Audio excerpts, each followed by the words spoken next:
On May 8, 1993, the Museum of Broadcast Communications presented an afternoon with Charles Osgood. CBS Radio's poet in residence, Mr. Osgood has received numerous broadcast awards, including the Washington Journalism Review's Best in the Business Radio Award 5 consecutive years for the Osgood File, and was a 1990 inductee into the Radio Hall of Fame. The moderator for the afternoon was John Callaway of WTTW, Channel 11. We're going to spend the better part of the next hour with one of the most distinguished journalists in the United States, or in my opinion, in the world. And he also happens to be a broadcast journalist. He is a poet. As you know, he's called CBS Radio's Poet in Residence. I think he's America's radio poet laureate. He is an author. He is a news commentator. He is a correspondent. He is a television reporter and anchor man. He is a Father of the Year, voted Father of the Year, and we're coming into Father's Day, so that shouldn't go unpassed. Father of 5 children. He is a devoted husband. He is simply an extraordinary human being. You can't even conceive of achieving everything that he has achieved unless you got up, for example, at 3 o'clock in the morning. And that's what time he gets up. So, I mean, it makes sense. If you want to do these things, you got to get up at 3 o'clock in the morning. Now, before I introduce him, I think it would be appropriate if we just reminded ourselves of the grace and the wit and the wisdom of this man's work. And so let's just listen to him. The Osgood File. I'm Charles Osgood on the CBS Radio Network. He writes books, plays the piano, plunks the banjo, and dabbles in poetry. He's also one of the most listened to men in America. 20 times a week, Charles Osgood writes and anchors The Osgood File, heard daily on WBBM News Radio 78 and the CBS Radio Network. But things weren't always so wonderful. Time is 12 and a half minutes after, make it 13 and a half minutes after 6 o'clock. That's from 1967, when Charles Osgood was the morning anchor on WBBM's sister station, WCBS in New York. This is News Radio 88, WCBS FM, New York. Good morning, this is Charles Osgood, News Radio 88. FM? Yes, FM. This tape is from WCBS's first day as an all-news station, only the all-news format was supposed to be on WCBS AM. In his first newscast, Charles Osgood had to explain it all. The single-engine Piper Cherokee smashed into a radio transmission tower on High Island in Long Island Sound. At least 2 people were killed. There may be 3 other passengers on that plane. A search is going on. The plane crashed into the water. The radio tower was demolished. It was the AM radio tower for station WCBS and also for WNBC. Those stations were immediately knocked off the air. Things have improved for Charles Osgood since then. He has 5 children and was once named Father of the Year. He's got a couple of Peabody Awards at home. The Washington Journalism Review calls him the best radio reporter in the business. He does news on TV, but prefers radio. He talked about that once. Radio is everywhere. Can't tell you how often people have said to me, I was shaving this morning when I heard what you said on the Osgood File, and I almost cut myself. Or I was driving to work this morning and almost drove the car off the road. Well, it does make me feel a little guilty sometimes when I think of all the carnage I've caused over the years in the bathrooms and on the highways of America. But with all due respect for the television medium, and there are some things it does wonderfully well, I've always thought that radio is better, and for a lot of reasons. If television had come along first and then radio had been invented, we would be saying, isn't this really great? It's sort of like television, except that you don't have to look at it. For me, anyway, the pictures on radio are better. In fact, in TV, the pictures are too literal. What you see is what you get. But they're limited by the position of the camera, by the available light, the size of the screen, and all of that. Radio has no such limitations because it engages the mind, the imagination. Radio is such a part of our lives that we take it with us everywhere. I don't know exactly where you are right now or what you're doing, but I know one thing for sure. You're listening to the radio, you and 100 million others. He knows how to tie a bow tie, not just clip one on. He has a host of honorary degrees. He's played at Carnegie Hall and with Branford Marsalis and the Tonight Show Band. He's even written a special song for this, WBBM News Radio 78's 25th anniversary as an all-news station. Hi, this is Charles Osgood.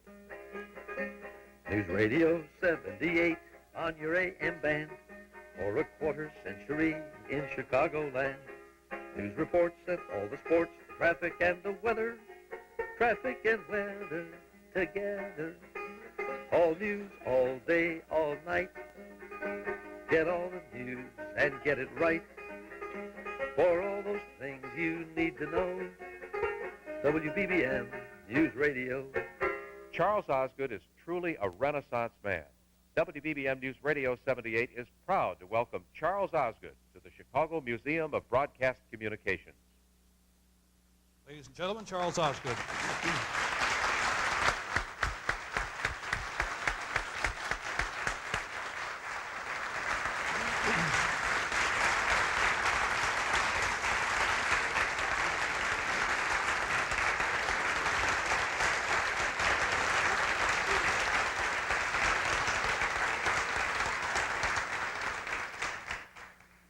Charles, welcome. Thank you. I didn't know you were going to play that banjo thing before I got on here. I might not have stepped on the stage. We were deeply impressed by that, and I really think we should have a concert instead of an interview, but we don't have the right instruments here. Charles, as you know, this is the 25th anniversary of WBBM, and it was an extraordinary time for the station. Do you have similar memories? I mean, take us back a little bit, including the events we just heard on the founding of News Radio in New York, which was, what, a year earlier? Yes, it was just a year earlier. We had a 25th anniversary celebration for WCBS just last year. And yes, indeed, can you imagine a more ignominious start for an all-news station to have an airplane hit its tower? But that's news. Yes, it is. Yes, it is. And as you heard, we went on FM. But I don't think anybody believed when the format was changed to an all-news format. You know, at that time, radio was still trying to find its way. Television had established a certain place in the American home that I think was at one time held by radio. And although there were a lot of radio stations, a lot of radio listeners, you hadn't really defined the way radio would work out, so that you turned to one place on your dial for news, another one for classical music, another one for, and so on, for sports as we now can do.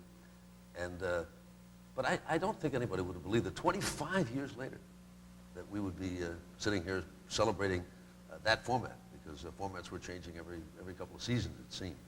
But now that it's been established, it's just, to me, it's just remarkable that the role that this thing has come to play in our lives. We really do take it for granted. And you were an anchorman and reporter for the first years? Yes, the first. Believe it or not, when I started at WCBS in New York, I worked for a while at ABC Radio, at the radio network there, and I moved over to WCBS about 6 months before they went to the all-news format. And I was doing newscasts in the middle of the Pat Summerall disc jockey show. Most people Yes. can't believe that Pat Summerall was a disc jockey, but you were there. You know. No, I wasn't there, but I remember being interviewed by Pat Summerall during the ~67 snow in Chicago. Here's this place kicker interviewing me about news. It gets complicated, folks. Yes, it does. I remember what they did to promote him. We had two helicopters piloted. They didn't give you their real names. They said the helicopter pilots were described as Wilbur and Orville. And Pat, in the billboards advertising the station format, had a cape on, like Superman, with an 88 on the back of the cape, and he was advertised as Super Summerall. But that was before we got to the all-news format, and within a matter of months, I found myself sitting there really being the anchor, and Pat would come in and do the sports. And what reversed roles. Were you the morning man anchor? Lou Adler and I worked together in the morning. I did an hour myself from 6 to 7, and then Lou and I did an hour together from 7 to 8, and then he did the hour from 8 to 9 by himself. So between us, we did 6 to 9. And if we recall correctly, it was William Paley who said, I want to do something with these CBS-owned stations other than say, I think he was a little concerned about kind of the talk format being a little inflammatory, not controllable, didn't want to spin records. You know, strangely enough, considering the power that Bill Paley had, I mean, everybody was scared to death of him. And what he wanted, he almost always got. There was no question about that Bill got what he wanted. By the way, he was the chairman of Yes, CBS, the legendary chairman The and founder of the founder. CBS. I mean, there Yes. was no. I mentioned that because I had an intern at TTW recently who didn't know who Frank Stanton was, so I'm careful to be parenthetical now. Well, Bill Paley invented the idea of network radio, and he was the one who put CBS Radio together, and television came along later, and he did the same thing for TV. But he was a giant of a figure in our business, and when Bill Paley snapped his fingers, the earth shook. But something that he could not convince his subordinates to do was to turn WCBS into an all-news station. He thought it was a fine idea, and I'm told that as long before, as 10 years before they changed the format, he had gently suggested to Arthur Hull Hayes and to Sam Cook-Diggs and to others, these were vice presidents and presidents of the radio division, that maybe it would be a good idea to have a station that you'd be able to tune to and always find out within a few minutes important local information like traffic and weather and all of that, but within a span of 15 or 20 minutes, you would have a pretty good idea what was going on in the world. And they kept telling him, Mr. Paley, it just would never work. It was against everything that anybody had thought, and the old man was right, and not for the first time.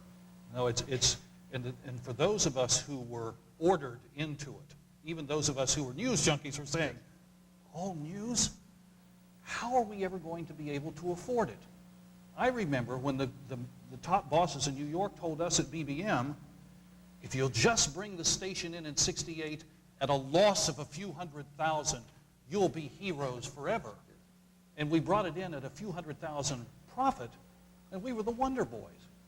So it's just an extraordinary piece of business to hire all these people when you could actually make money spinning records. Well, it's the most expensive format that you can have. You know, it's very cheap to have somebody there playing records. And there are other things that you can do that are also very cheap. But if you're going to cover the news, a city like Chicago, a city like New York, if you're going to cover the world, well, we have the benefit of CBS News to help there. But you have to commit yourself to an awful lot of money. But Bill Paley was willing to do it. It turned out, after we got on the air a while, we discovered that there are ways that it can be done. There are things that people really needed to know. And you learn more from experience than from anything else.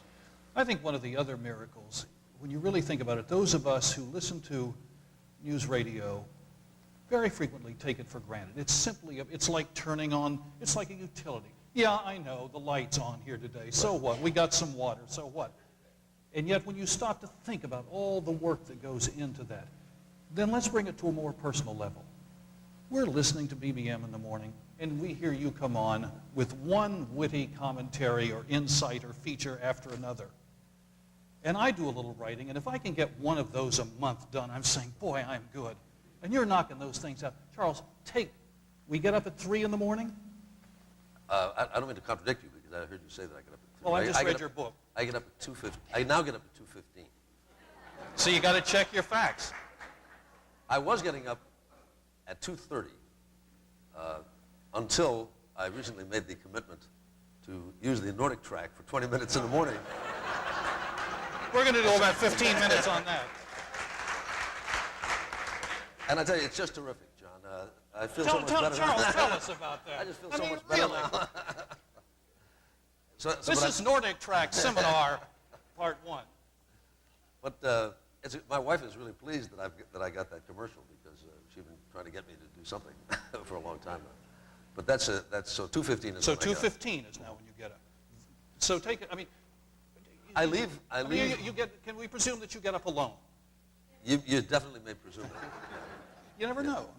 I get up alone, John, and I dress in the dark, which probably explains a lot. And by the way, is the routine you're now describing a routine that's fairly, have you changed over the years, anything as we go along this? We were talking at WBBM yesterday morning about this with the morning people, John and Felicia and I, and John had said to me, are you used to this now, having all these years gotten up so early in the morning?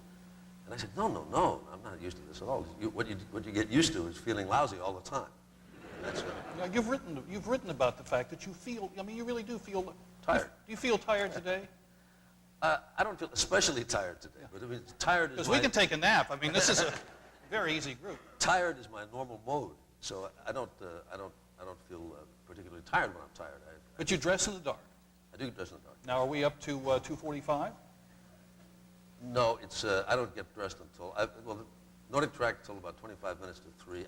This is not a very, very precise schedule. We do the 20. That's all right. Do the 20 minutes, and then I take a shower and shave, and all of this takes place at an incredibly. The reason that I have to get up that early is because it all takes place at a very slow pace.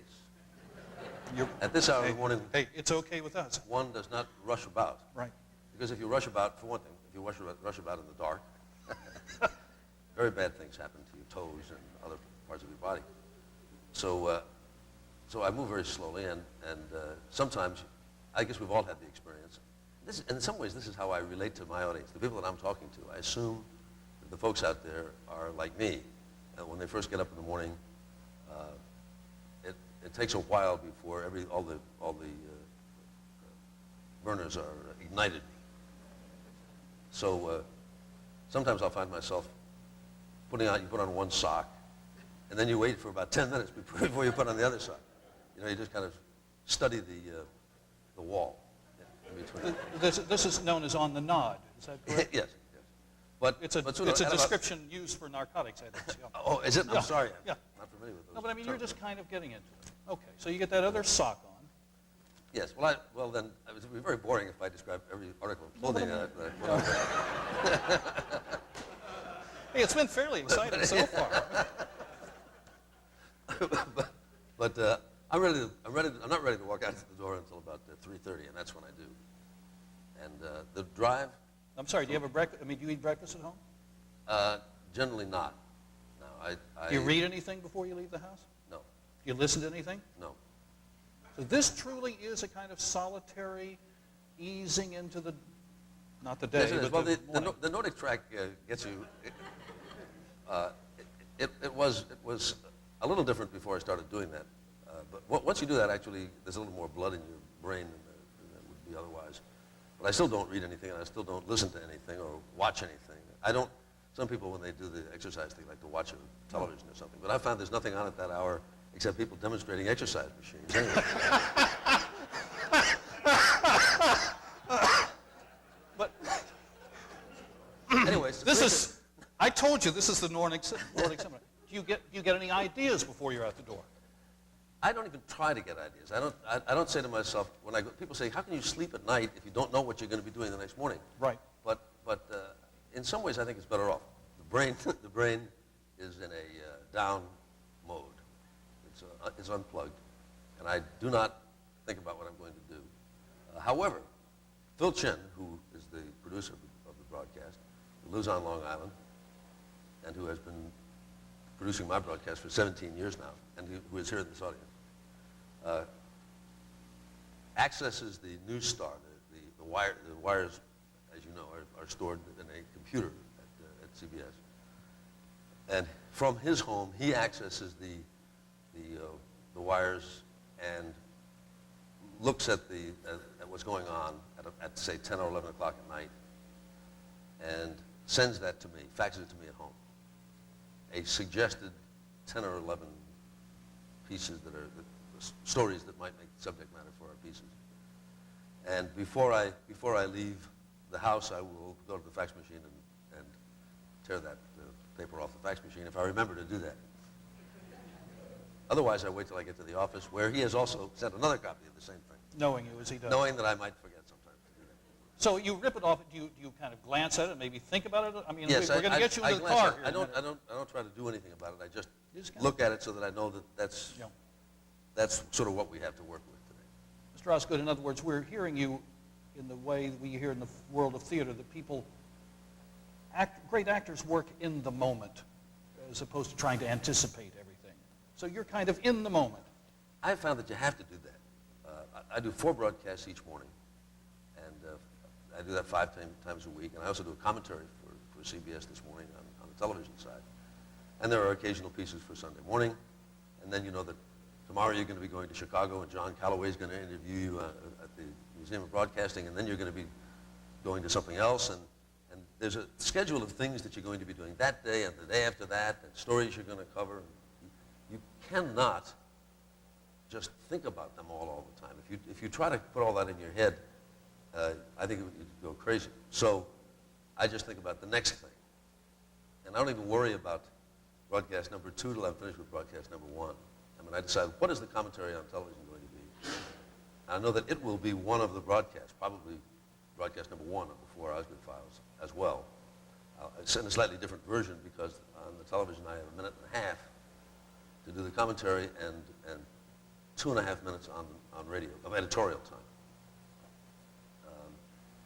So I think about what that first one is going to be, and from the things that Phil has faxed to me, I look for the one thing that I can do by myself. That is to say, it doesn't require interviewing somebody or any tape, because on the television side, it's an old-fashioned talking head kind of piece.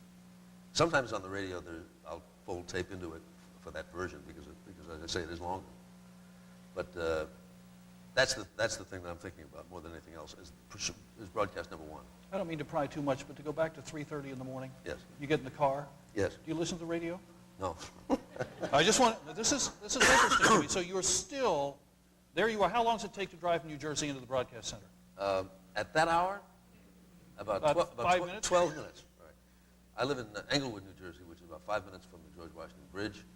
At that hour, there's hardly ever any traffic jams. It's surprising how few people are going to work at 4 o'clock in the morning. What's really surprising is how many people are going to work at 4 o'clock in the morning. No, that's really the way to put Yes, it. yeah, because although there are no traffic jams, there's thousands of cars crossing the bridge. And so you get into the broadcast center by 4, and now what do you do? Now I call up the story. So far, all I have is Phil's assurance that there is a story there by that on that subject, and he tells me what wire it's on, so that I find it and look at it. And I mean the one that I have sort of tentatively suggested as a story idea, and then I try to think of what can I do with it, because I don't just tell the story. I try to think, what is this? What is this an example of? What have we here? What can I say about it or do with it that isn't being said by others during the hourly newscasts? In other words, what I do is a treatment, and I have to think of how can I treat this. And very often it turns out that although it's a good story and an important story and an interesting story, it's not something that I can get my teeth into in that way, and so I'll pass over it and do something else. So just kind of something has to hit a bell with you that plays to a context or a reference or a part of your past that you can frame it. In other words, an idea has to come into play. Yes, that's right. The story is one thing and the idea is something else. Yeah, it seems to me that's the most remarkable thing. Murray Kempton once addressed a group of CBS radio news directors. And Murray Kempton is the great Newsday columnist. And Murray said, the reason I'm speaking today, news directors, instead of you, is because I've had 2 or 3 original ideas in my life. And that makes me the outstanding person that I am. In his life, Osgood, we're talking 4 a day. I think Murray is being very, very humble about that. He comes up with more ideas than most people do. But then when you get these ideas, I mean, are these things that just come out of your being, or do you have to make a few phone calls, talk to a few people? I mean, how does that work? I have found, others tell me that they don't mind waking somebody up and talking to them at 4 o'clock in the morning, but I've never been very good at that.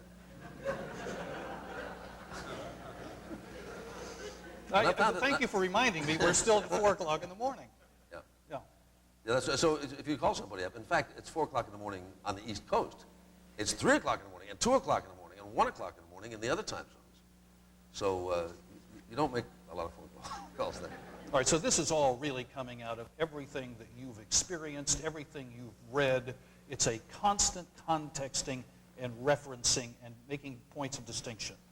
It is, but it's not just that I carry around this tremendous amount of information. I mean, if you're doing the news for 25 years, day after day after day after day, you do build up a certain store of recognition. This reminds you of something else that happened before. It reminds you of a story you covered one time. That's bound to happen. So you bring a little experience with you to look at these stories and say, well, what can I do with it? I've also found it helpful sometimes not just to take one story and do a piece about that, but there may be in the dozen or so stories that Phil had suggested to me some connections. There may be a thread that applies to a domestic story and to a foreign story, and there may be some way that you can tie those things together.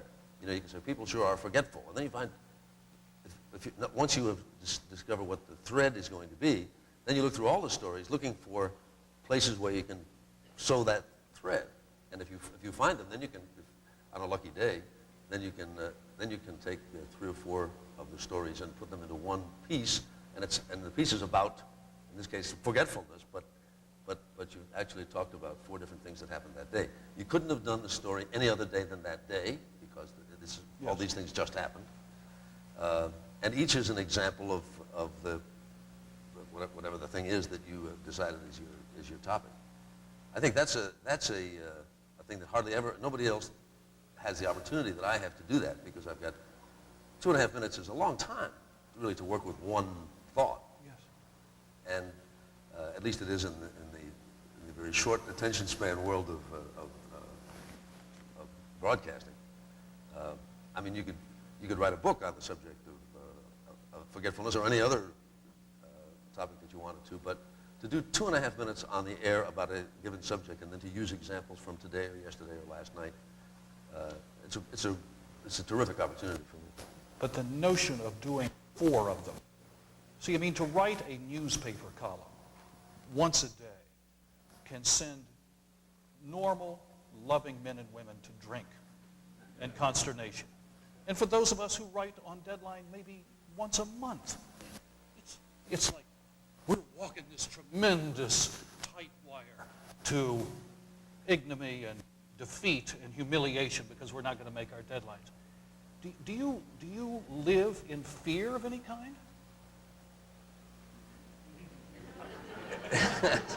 No. No, I'm serious. I've always wanted to ask you this. How the hell do you do this and not? Do you drink a lot? No. I've heard that there is some relationship between depends on how civilized, how advanced a culture is, as to how long it has to be between the time that you do something and the time that you're compensated for it. I mean, in the case of coal miners in the subcontinent or something like that, you have to pay them for every wheelbarrow of coal because they couldn't imagine doing it unless they were paid right then. I can only think about what I have to do now.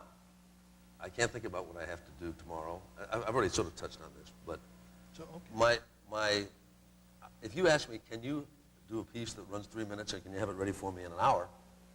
No problem. If you ask me, will you put something together and have it for me on the 8th of May, 1994, that's what would throw me into panic. Okay. I don't know how you do something in a year from now. And that's what happens when you try to write books, by the way, is that you sit down with a publisher and the publisher says, well, let's see now, we've got to give you at least a year to do this. So then you say, I've got a year. That's all the time in the world. So you don't do it the first day or the second day. And the next thing you know, you're coming down to a deadline, and that's when you panic, because you haven't, I can take care of a deadline as long as the deadline is right in front of my eyes. As long as it's there, I can meet it. But if you tell me that, keep walking in that direction for 100 miles and suddenly Chicago will be there, that's what I have trouble doing, is working toward deadlines I can't see. Have you changed your idea about what your mission is or what you're about over the years as you've done this?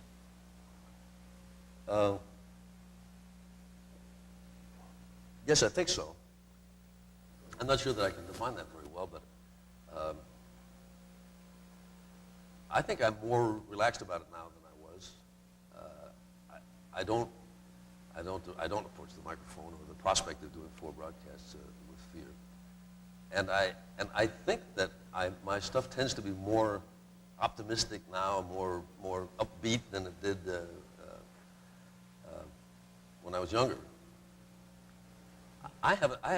My mission really has very little to do with explaining the world.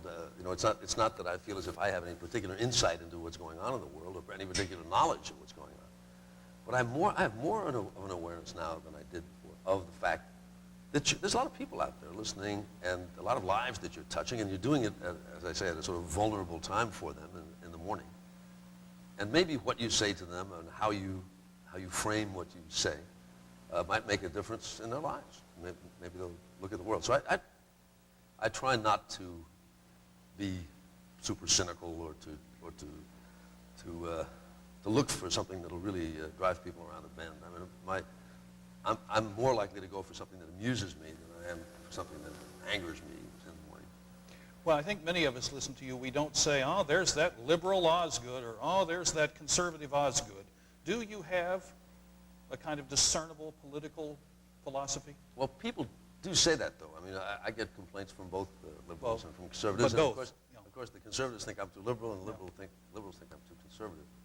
And I think sometimes I feel very conservative. I agree with the conservative point of view, and other times not. And I don't think I'm very consistent in that.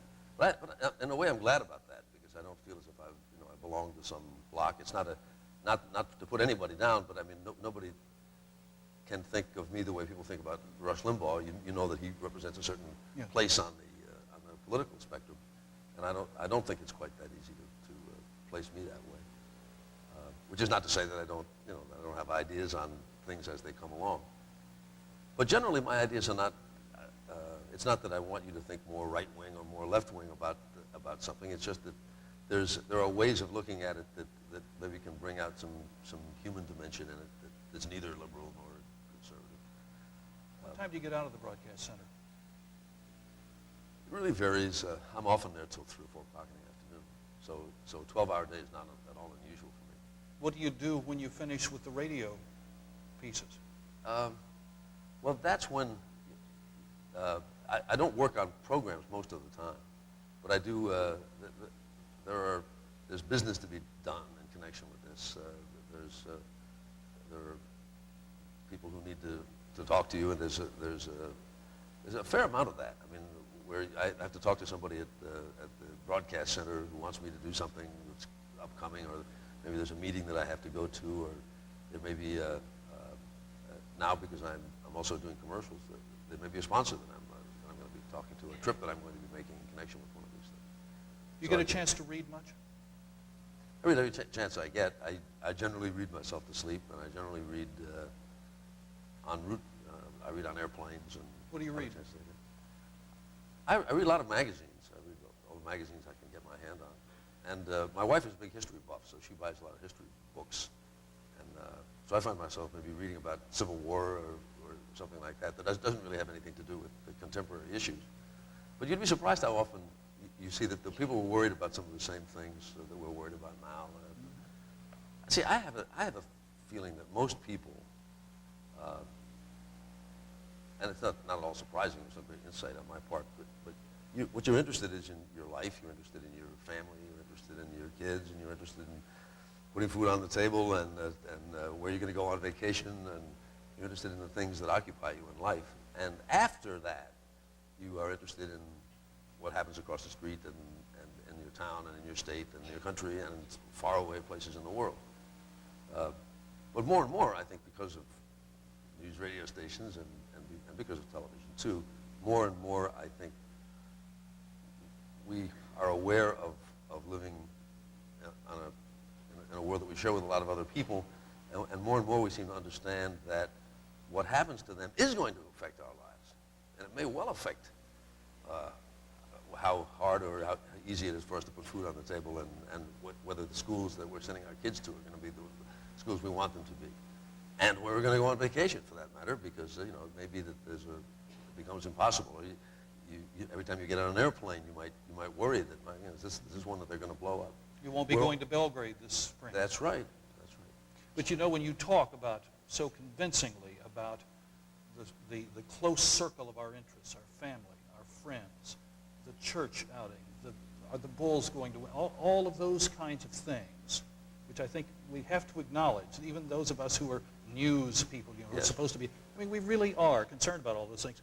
Then it seems to me that makes you a little more compassionate towards a president who has to deal with at what level do we then ask ourselves to get involved in Bosnia? I mean, it sounds to me like you're very sensitive to that. Yes, that's absolutely right. I mean, I think, yes, you can say, yes, I think it would be nice if something could be done for the people in Bosnia, yes. But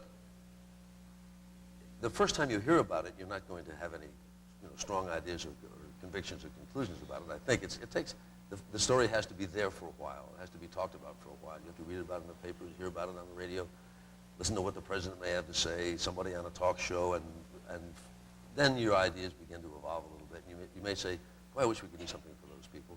But I understand what's being suggested may not, in fact, be very good for those people. On a practical level, maybe it would, maybe it wouldn't. It's going cost an awful lot of money. Here we are with this, we're trying to do something about health care and stuff in this country. All these things have to be balanced. I mean, everybody wants to be president, but I've noticed that in the 4 years from the time a man is inaugurated president until he finishes his first term, they usually age about 20 years. And that's why. But you carry these tremendous burdens, and you don't seem to age. Now take us out of the workplace. What's the secret? What do you do when you're not working? Well, first of all, if I could address the question of whether I have tremendous burdens. You don't accept the premise? Not at all. Okay. Doug Edwards used to say, and I could not agree with him, that he never worked a day in his life. And I think that's also true. I mean, I just like doing what I know so much, and although I may not be crazed about getting into the first piece at the very moment that I get up in the morning, I still enjoy the process very much. It's something that pleases me, and I don't think of it as a great burden. And also, I think that people say, imagine you're talking to 12 million people or whatever it is, and that's a lot of power. I don't think of it as power at all. In the first place, I'm not trying to push anybody one way or the other, so I don't worry about power. I mean, the president has power, although not as much as people think. But a guy who does 5-minute radio broadcasts in the morning, it's not if you think of that as a burden,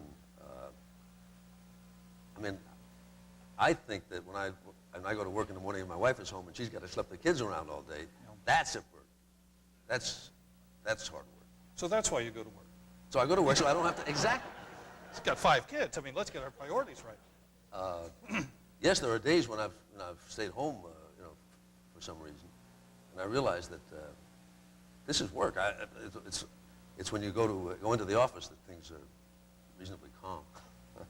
All right, so that the print will except I think there is power in moving all those Nordic products, but we'll get back to that in a minute. Okay.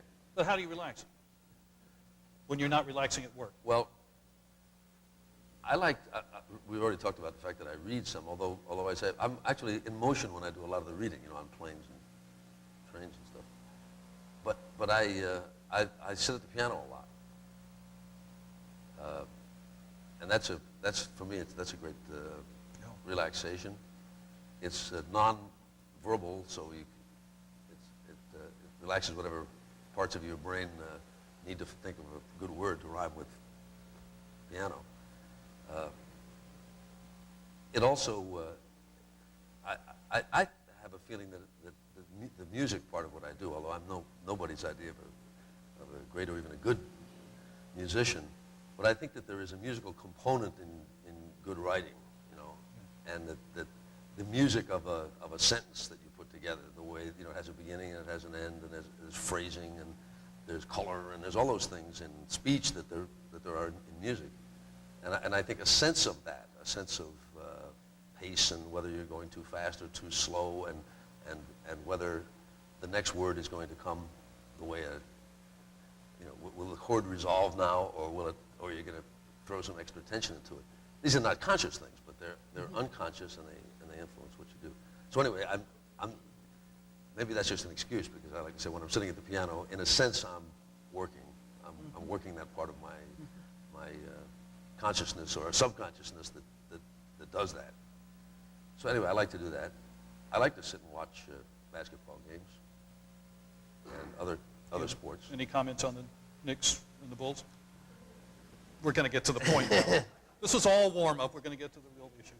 Well, we in New York have all the respect in the world for the Bulls. Sure. I think if they could figure some way to tie Michael Jordan's shoelaces together, and Scottie Pippen's shoelaces together, the Knicks would have a better shot at all this.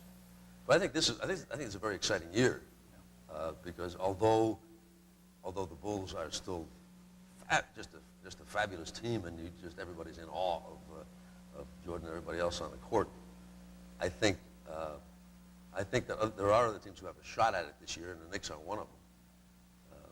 And I think if you watch one team a lot and you kind of get to be a fan of that team, then maybe you're just deluding yourself, but I think the Knicks really do have a good shot at this. They've got to get past the Hornets as their next. They got to pass that team, and that's to me the basketball is a very exciting sport because every team that you face has got some challenge that's different from the team that you just got past. I want to go back to writing for just a second. Do you ever hear from poets about your poetry? No. No. As a matter of fact, I had an invitation a couple of years ago to speak to the New England Poets Society. They were meeting at Harvard. And I thought, these people are going to throw rotten fruit at me when I... But I was really quite surprised at the reception that I got. They think that what I do is fun. It's doggerel verse, but there's nothing the matter with that. That's not a, they say don't, because I was saying, I realize that I'm not a real poet. I'm just I do the equivalent of greeting card verse, and they say no. They all wanted me to know that poetry that I do qualifies as poetry. That it's real poetry, and I think it would be too bad if I took myself seriously on that score. If I really thought that this was an important contribution to the language as far as poetry is concerned. But to me, a limerick is a good way to. Limericks are funny, and we laugh at them for some reason. If you took the same informational content that's in a limerick and put it some other way, it wouldn't be funny. Exactly. So, if I can take some words and rhyme them and tell a story, and a few places in the story there's that sense that you get when you've heard a limerick where the language has been used in some different way. I think it's a good way to tell a story. And in fact, it occurs to me that the original newscasters, the minstrels who would travel around and they'd make up these little songs back in medieval and prior to that about what went on in the next village and what was happening to Squire so-and-so, what the king or the prince or the sheriff was doing in the next town. It sort of was the news. And when people talk about poetic license, that's what they mean. Because those people were permitted to do this even though, because it fit into the song and they were given a little privilege of doing this, and people got a lot of information that way.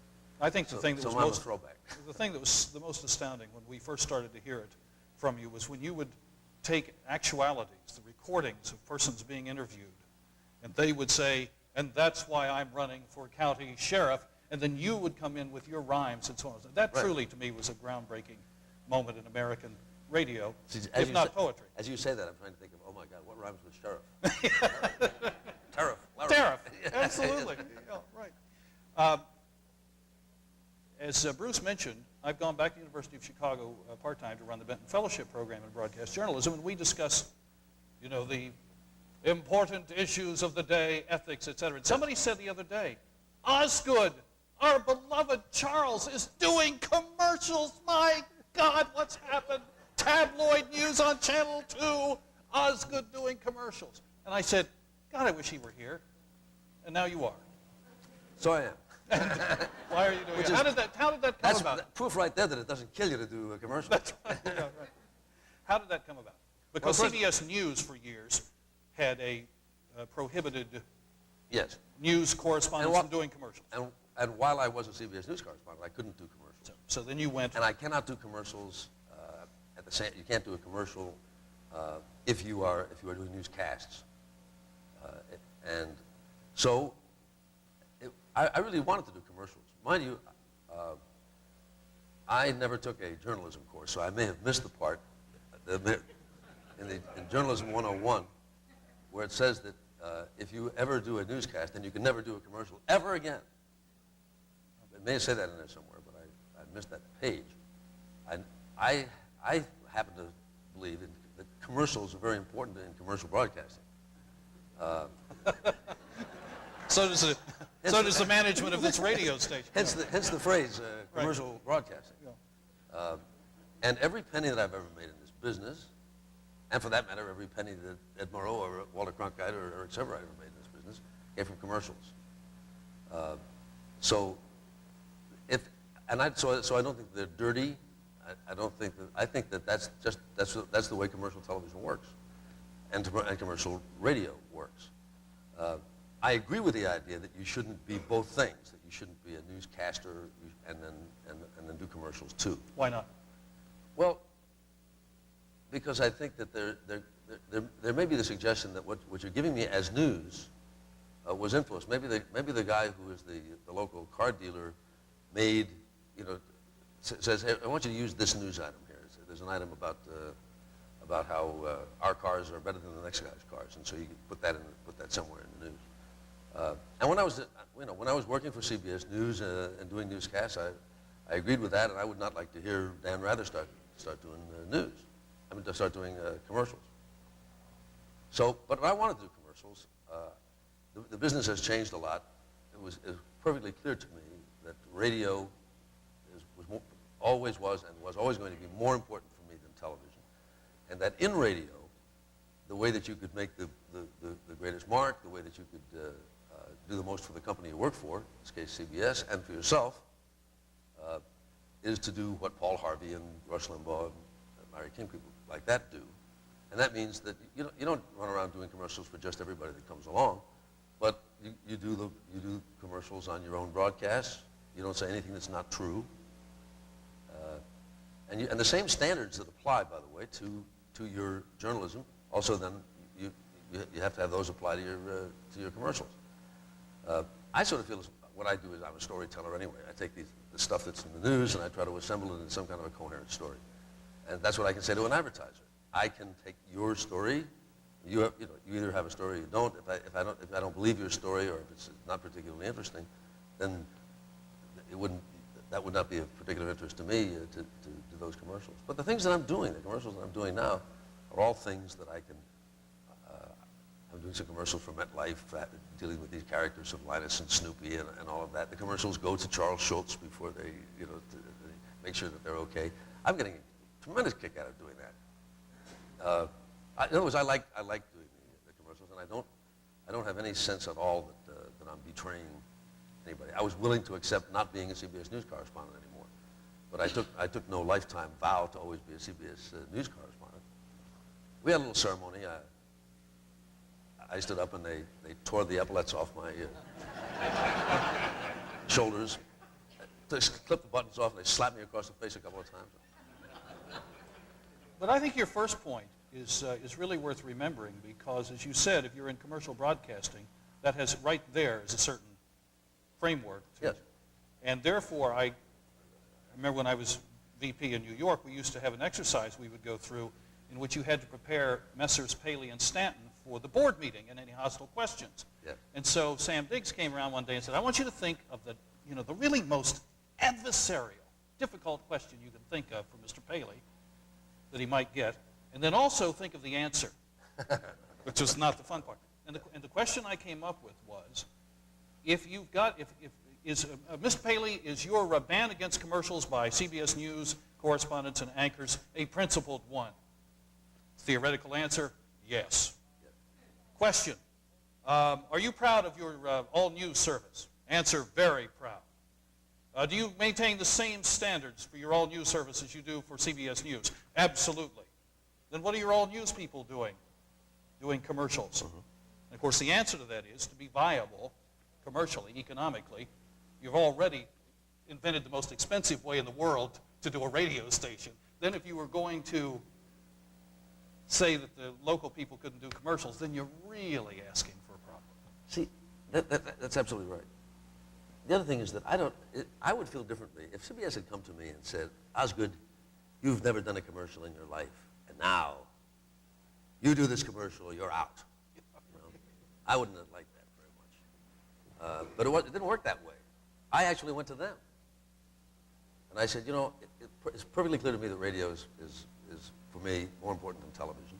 It's also perfectly clear to me that I understand very well how this works, how the business works. I understand that it is a business. I understand that I'm a professional working in this business, and professional means you do it for a living.